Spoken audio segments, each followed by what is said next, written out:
In the aftermath of the Cavaliers' 4-game sweep of the Raptors, LeBron James was asked if he felt this way 10 days ago, which allowed the superstar the opportunity to break up the silence with a pair of one-liners. Everyone laughed at that point, but it wasn't that simple.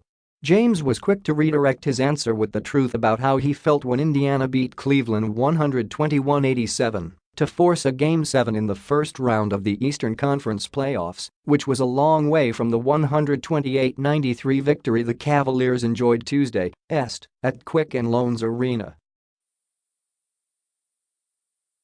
At the end of the day, I understand a series isn't won until you win 4, so me, personally, my confidence never wavered, James said. It's just who I am. I believe in what I bring to the table and what I provide to the team, and I believe in my teammates. So in those 10 days, James did what he usually does. He took command of the Eastern Conference playoffs.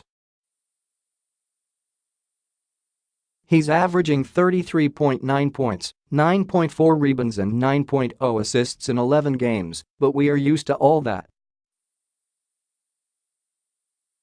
He's also leading his most captivating playoff run since steering Cleveland to its first ever NBA championship in 2016.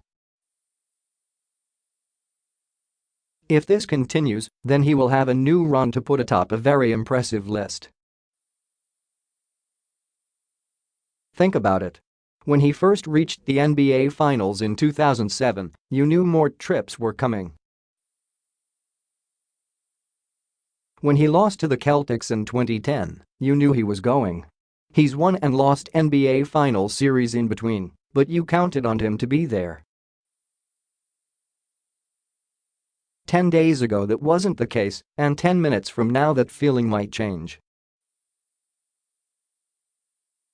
The Cavs were left for dead after that blowout at Indiana, and the perception changed. James is definitely leaving Cleveland after the season. Then they won Game 7 and swept Toronto, the top seed in the Eastern Conference, and now it's easy to see James staying with the Cavaliers.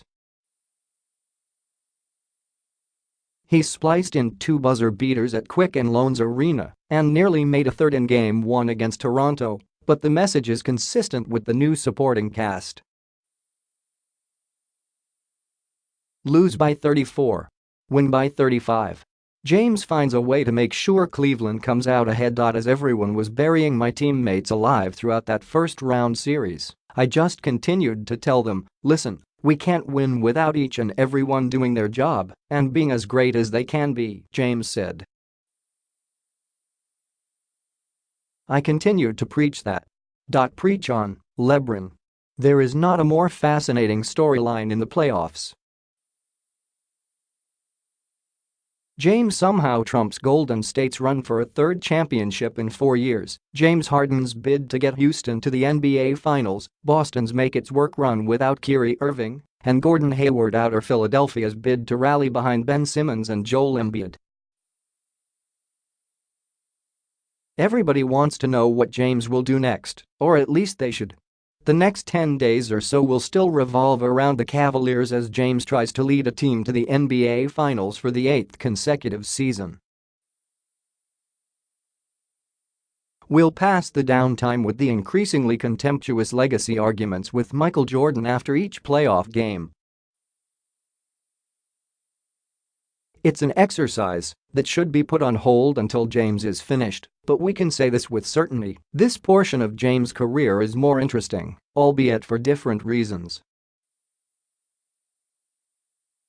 Consider that Jordan turned 34 during the 1996-97 season, a year in which he led the Bulls to the 5th of 6 total championships. The following season, he made the game-winning shot over Brian Russell and walked off to a 3-year retirement before a 2-year sideshow with the Wizards. Jordan was captivating because we knew he was going to win, and he always delivered. That 6-championship currency doesn't devalue with time, no matter how many clips from the 90s you put on Twitter. It's a standard, but it wasn't necessarily more compelling than what James is doing now. Jordan's aura will not vanish. But James, who turns 34 next season, offers a more entertaining narrative for the stretch run. We don't know where he'll be next season. We don't know if he will head more NBA finals. We still know he's the best player in the game right now, and there are no indications that's going to stop. There are more gripping questions developing around King James, and all of them are worth exploring. Will he stay so we can see Cavs Warriors IV invite? Or will he bolt for the Western Conference and join the Lakers? Or maybe stay in the East and join Simmons and Embiid in Philadelphia for a super team that can match the Warriors? How long will James be this dominant? The next 10 days will be a part of that, and don't think James' memory is fading. When the laughs died down, he pulled out a sequence from Game 3 against the Raptors that won't go viral by any means. When you get to our stage, some 2 points change the momentum of the game, James said. If you look at Game 3, at the end of the second quarter I was able to find Jeff Green for a slip dunk at the end of that quarter. That's a momentum play. That's not just 2 points. It's a momentum play. Nobody remembers that play at that first half buzzer. Everybody remembers the off-balance floater James hit 2 quarters later, resulting in a 105-103 victory. That's what James sees. 2 points. 2 nights later the Cavaliers moved on to another Eastern Conference Finals, and now we have a few more days to wait for the next round. It's all going to be a learning experience for us, James said. The good thing is we have another round to continue to learn and try to get better. The same could be said for James. We know everything and still want to learn more. We also have no idea what to expect for the next 10 days, but one song remains the same.